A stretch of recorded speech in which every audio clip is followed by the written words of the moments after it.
I hope you had a good weekend. Welcome to Monday Morning Brews. My name, of course, is Ryan Smeltz, and if you have not seen it yet, be sure to check out this week's episode of the Business and Brew Show. We have Jen on, who is a very creative mind, a children's author, and can pretty much design or photograph anything you need. So be sure to check that out. And today we are talking about your business will fail if you lack social intelligence. So, this is going to be very interesting. I have 4 bullet points. Number 1, what is social intelligence? 2, the benefits of social intelligence. 3, the risks of no social strategy. 4, getting senior management on board. Okay, so you'll notice in the show notes there is a link to a social industries blog post. What is social intelligence and how can it make your business money? So I'm sure many of you are intrigued already, but it talks about what is social intelligence. The old way of gathering social intelligence was very labor intensive. It involved market research from public and proprietary resources, gathering insights from months long analytics methods, and producing large reports for internal stakeholders. All of this sounds very complex, and today, obviously, with the internet, it is much easier to gather that information and learn more about what is going on in society as a whole.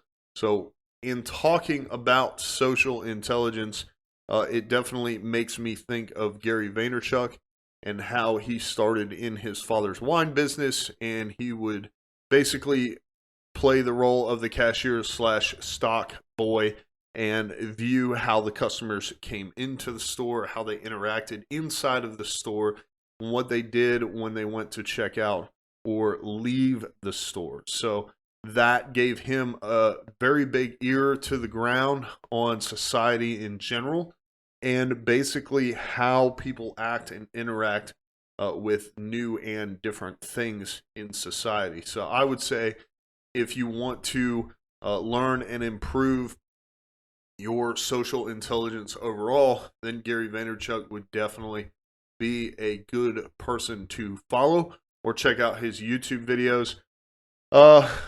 Basically what I just talked about as far as what is social intelligence is just knowing and understanding how society is going to act, interact, or react as a whole.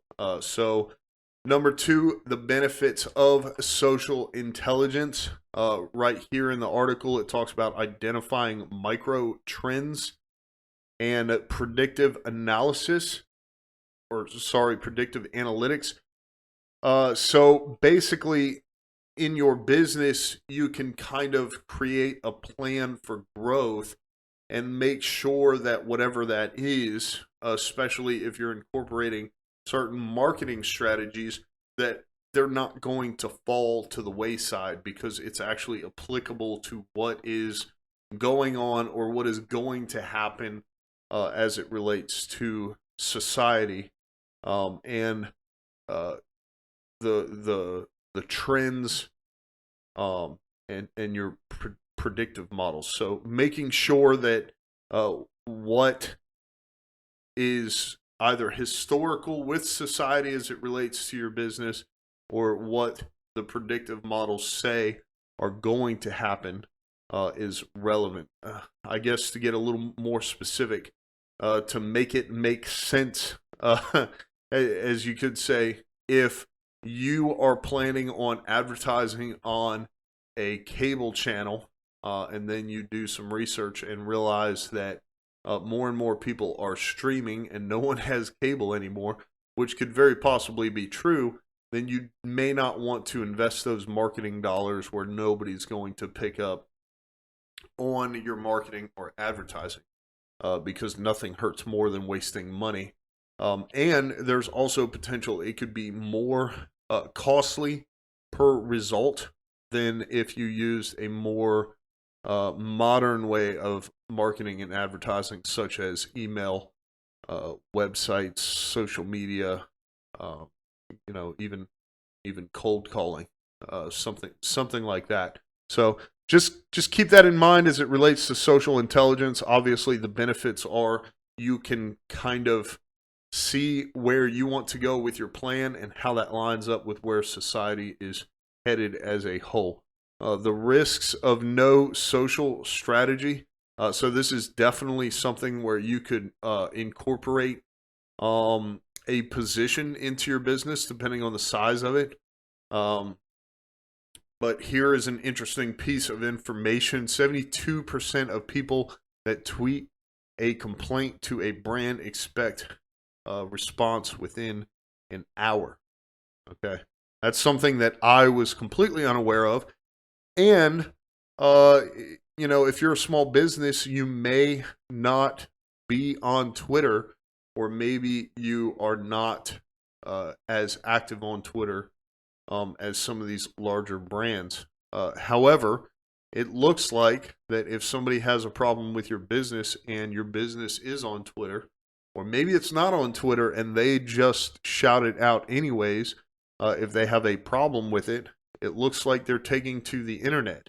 So at a minimum, making sure that you have some sort of social media person, whether it's a virtual assistant or it's outsourced to a marketing company or you do it in-house with your employees, someone who can monitor that and pay attention to the notifications and be sure to address them in a quick manner will help prevent your company from being put on blast in the social media world.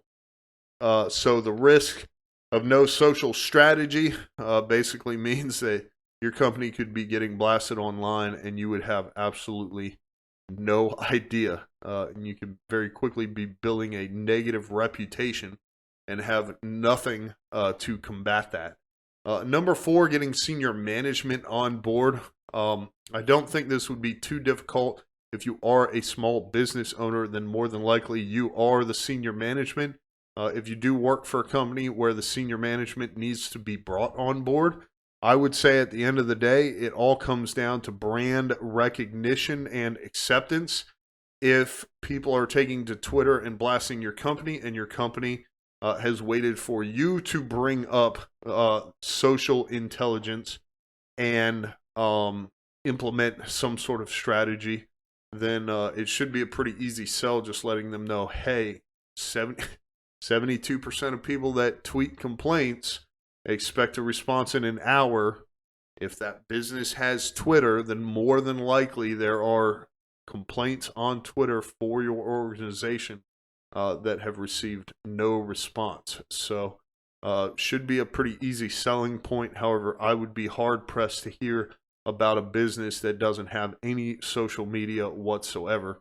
As far as which ones you should be on or be included with, I think that all depends on your target market and the age range of the people on those platforms. Personally, I don't pay much attention to Twitter, but I have a buddy that just launched his own NFTs, and he used Twitter to help build the hype for those NFTs. So it could be useful in some spaces, not so much in others, but making sure that your business has the social intelligence, your social media department, maybe a person in that role specifically, whether it's in-house, whether you outsource it to a marketing company or you use a virtual assistant. Just get all your ducks in a row.